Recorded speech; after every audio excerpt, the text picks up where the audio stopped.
There's something about the dark, isn't there? A primal pull, a whisper from the shadows that dares you to come a little closer, to discover what lies hidden from the sun. For some, this call is irresistible. It's the allure of the underworld, a chance to step off the map and into a realm of profound silence and geological time. They are drawn to the Earth's secret places, the last truly unexplored frontiers on our planet, seeking a challenge that tests the very limits of human endurance. To answer that call, we trade the open sky for a ceiling of rock, carrying only the light we bring. The air grows still and cold, heavy with the scent of damp earth as the familiar world vanishes. Down here, in the focused beam of a headlamp, wonders are revealed. Crystal formations glitter like alien jewels, sculpted over millennia by the patient drip of water. Vast chambers open up, their scales so immense they echo like subterranean cathedrals, humbling all who enter their silent, sacred space. But this beauty is a mask. For every moment of wonder, there's a test of nerve, a squeeze that steals the air from your lungs. The underworld is not passive. It is an active and often hostile force. A sudden downpour miles away can become a raging flood below, turning a passage into a watery tomb with terrifying speed. The earth itself is alive. It moves, it shifts, and sometimes, without warning, it closes in. And then there is the darkness. Absolute, suffocating. If your light fails, you are plunged into a blackness so complete it feels solid. This is the ultimate isolation, a challenge not just to the body but to the mind, where the unknown becomes a palpable presence. When things go wrong down there, they go wrong in the worst way imaginable. Rescue is a monumental, often impossible task. The line between adventure and a subterranean grave is razor thin. Tonight we dim the lights and descend into 3 of the most horrific caving experiences ever told. Our first story takes us deep beneath the Utah desert, to a place known as Nutty Putty Cave. The name sounds whimsical, almost childlike, reminiscent of the soft, pliable clay found within its walls. But this playful name belies a treacherous and unforgiving vertical labyrinth. Discovered in 1960, its unique hydrothermal formations made it a geological marvel. For decades, it was a popular proving ground for amateur cavers, Boy Scouts, and college students, with thousands of visitors passing through its tight squeezes each year. But its popularity bred complacency. After several close calls and rescues, the cave was temporarily closed in 2006, deemed too dangerous for unsupervised public access. It reopened just months before our story begins, under a new, stricter management system, a system that would tragically prove insufficient. Enter John Edward Jones. 26 years old, a promising medical student at the University of Virginia, a devoted husband to his wife Emily, and a loving father to their 1-year-old daughter. He was a man with a bright future, standing on the cusp of a life he had worked so hard to build. Visiting his family in Utah for the Thanksgiving holiday, he was looking for a dose of adventure, a taste of the caving he'd loved in his youth. On the evening of November 24, 2009, John, his brother Josh, and 9 other friends and family members entered the cave. The mood was light, filled with the excitement of a nostalgic adventure. The plan was to explore some familiar passages, including a notoriously tight squeeze known as the Birth Canal. Deep inside the cave, the group split up. John and Josh pushed ahead, determined to find the challenging passage. But in the disorienting darkness, their memory played a trick on them. They mistook a different opening for their target, an unmapped, unexplored fissure known to seasoned locals only as Bob's Push. Believing it was the entrance to the birth canal, which opens up after a tight squeeze, John entered headfirst, using his chest and hips to propel himself forward. He slid easily down the steep 70-degree incline, but the passage didn't open. Instead, it narrowed. The smooth, putty-like clay that gave the cave its name now acted like a lubricant, pulling him further in. He tried to exhale to make his chest smaller, but the rock was unyielding. He was stuck. He tried to wriggle backward, but the angle was too steep. With every slight movement, gravity pulled him deeper into the earth. Then the unthinkable happened. The narrow passage ended abruptly, dropping into a vertical shaft just 18 inches wide and 10 inches high. John slid uncontrollably, his body folding over a lip of rock until he was completely inverted. He came to a stop 150 feet underground, wedged in a crevice no bigger than the opening of a washing machine. His arms were pinned beneath his chest, which was being crushed by the weight of his own body. He couldn't move. He could barely breathe. His brother Josh was the first to find him, seeing only his brother's sneakers disappearing into the rock. He grabbed onto John's ankles and pulled with all his might, but John was wedged tight. The only thing Josh could do was offer words of comfort and then race to the surface, a frantic, desperate climb through the labyrinth to call for help. As he left, the full weight of the mountain and the horror of the situation began to press in on John. The first rescuer, a volunteer named Susie Matola, reached him nearly 4 hours later.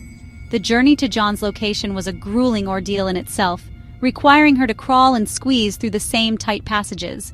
When she arrived, she found him surprisingly calm, his voice strained but steady. "Hi, Susie, thanks for coming," he said. "But I really want to get out." They talked for hours. He spoke of his love for his wife, Emily, and his children. He prayed. Despite the terror of his situation, he was still fighting. Above ground, a massive rescue operation was underway, involving over 100 personnel, but the cave itself was their greatest enemy. Time was the enemy. Being inverted places unimaginable strain on the human body. Gravity relentlessly pulls the abdominal organs down onto the diaphragm, making it nearly impossible to breathe. The heart is forced to work overtime, struggling to pump blood out of the brain, where it pools, causing immense pressure and potential hemorrhaging. Every minute John spent upside down was a minute his body was shutting down. The rescue team devised a complex rope and pulley system, a desperate feat of engineering in a space where there was barely room to move. They drilled anchors into the surrounding rock, threaded ropes around John's legs, and began to pull. It was agonizingly slow work, moving him millimeters at a time.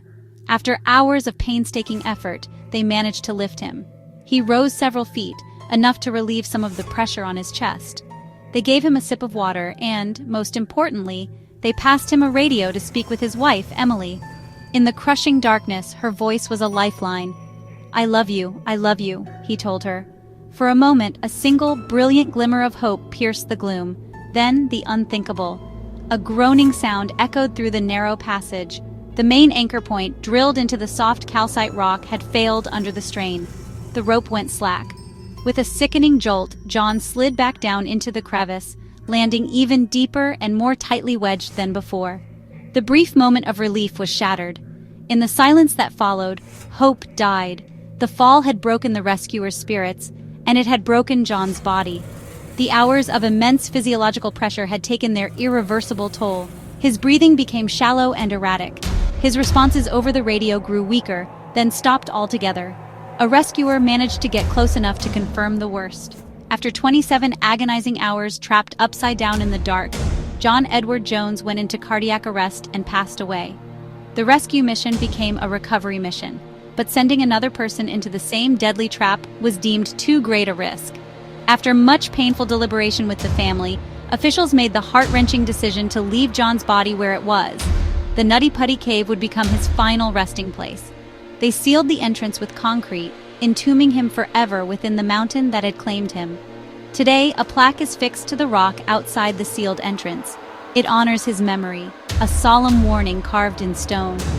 The story of John Jones taps into our most primal fears, the dark, tight spaces and the utter helplessness of being trapped. It's a terrifying reminder that the world we know can become an alien landscape in an instant. A place of childhood adventure, a nostalgic trip with family, transformed into an inescapable vertical tomb. The playful name, Nutty Putty, now serves as a chilling, ironic epitaph for a tragedy that unfolded, inch by agonizing inch, deep within the earth. We move on, but the dark keeps its secrets. Beneath the bleak, beautiful expanse of England's Yorkshire Dales lies a place of legend and dread. This is Mossdale Caverns, a brutal and unforgiving network carved into the limestone. To the caving community of the 1960s, it was the ultimate challenge, the Everest of the Dales. Its entrance is an unassuming scar on the landscape, a maw that swallows the moorland stream known as Mossdale Beck. The cave system is notoriously complex and prone to sudden violent flooding. The very water that carved these passages can become their executioner in a matter of minutes, a fact that lends the cave its grim reputation. But for the most ambitious explorers, this danger was part of the allure. On June 24, 1967, a team of 10 highly experienced cavers from the University of Leeds Speleological Association arrived at Mossdale. Their leader, John Ogden, was a driven explorer with a singular goal: to find a connection to the neighboring Black Keld system. Success would create the longest, deepest cave network in Britain. While 4 members remained near the entrance, Ogden led a party of 5 deep into the earth. Colin Vickers, Bill Frakes, John Shepard, Michael Ryan, and Dave Adamson. Their route took them through a notorious section called the Long Crawl, a seemingly endless, low-ceilinged tunnel half-submerged in frigid stream water. It was a grueling, bone-chilling ordeal designed to test the limits of physical and mental endurance. Hours passed, soaked and exhausted but driven by the thrill of exploration. They pushed onward. They successfully navigated the crawl and ventured into the vastness of the Far Marathon Passages, a section of the cave over a mile from the safety of daylight, confident they were on the verge of a historic discovery. But on the surface, the fickle sky had turned. The weather forecast had predicted light showers, nothing unusual for the Dales. What arrived was a freak thunderstorm of terrifying intensity. A sudden, violent cloudburst unleashed a deluge. The moor, already saturated, could absorb no more. Within minutes, trickles became streams, and streams became a raging brown torrent. All of it was funneled by the landscape towards a single point, the mouth of Mossdale Caverns. One of the cavers on the surface, Morag, John Ogden's fiancé, watched in horror as the beck rose 6 feet in less than a minute. The entrance vanished beneath a waterfall, transforming the cave from a passage into a hydraulic trap. Deep underground, the first sign of doom would not have been water, but sound. A low rumble, felt through the rock itself, rapidly swelling into the deafening roar of a freight train. It was the sound of a tidal wave of cold, muddy water moving at impossible speed, hurtling through the labyrinth towards them. There was no escape. The flood would have hit them as a solid wall of force, extinguishing their headlamps and plunging them into absolute roaring darkness. Passages that had taken hours to crawl through became submerged in seconds. The water, thick with silt and debris, would have pinned them against the rock, the immense pressure and freezing temperatures sealing their fate. As the alarm was raised, one of the largest cave rescue operations in British history was launched. Hundreds of volunteers rushed to the scene, working frantically in the relentless rain. They built dams and deployed pumps, but their efforts were futile against the sheer volume of water pouring into the earth. For 2 days, they could do nothing but wait for the flood to subside. Finally, a team of divers was able to enter the now silent, treacherous cave. What they found confirmed the worst fears. In a chamber just beyond the main flood zone, they discovered the bodies of 5 of the cavers, huddled together.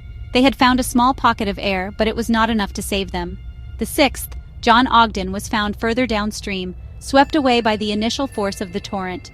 The conditions inside were deemed too hazardous for a recovery operation. The passages were unstable, choked with debris, and still at risk of flooding.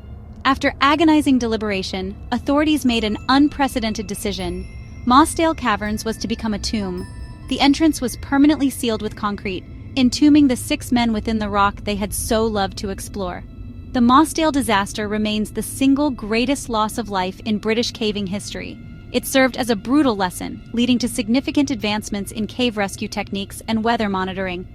The tragedy is a chilling reminder that for all our skill, courage, and ambition, there are forces of nature that are absolute. The earth gives, and the earth can take away with terrifying indifference, reclaiming its dark and silent spaces in an instant. Our third descent, Kentucky, 1925, Sand Cave, a nation's first media-fueled cave tragedy. Explorer Floyd Collins squeezes into a tight lead alone with a lantern. A rock shifts, his leg is trapped, he cannot move. Word spreads, reporters descend. A rescue city springs up above the ground. They feed a tube to him, whisper hope through the dark. Then, more collapse, narrowing the passage beyond reach. A vertical shaft is started from above, too slow against the ticking cold. After days beneath the earth, Floyd Collins succumbs to exposure. He became a legend, his story echoing through caving lore as a warning etched in sorrow. 3 tales. One truth: the underworld doesn't forgive. These stories tap primal fears. Darkness, entrapment, flood, the air thinning around us. In a modern world of gear and maps, nature remains indifferent. We remember to respect the places we explore, and the price sometimes paid for discovery. Share these cautionary tales, learn from them, and honor those who never came back to the light.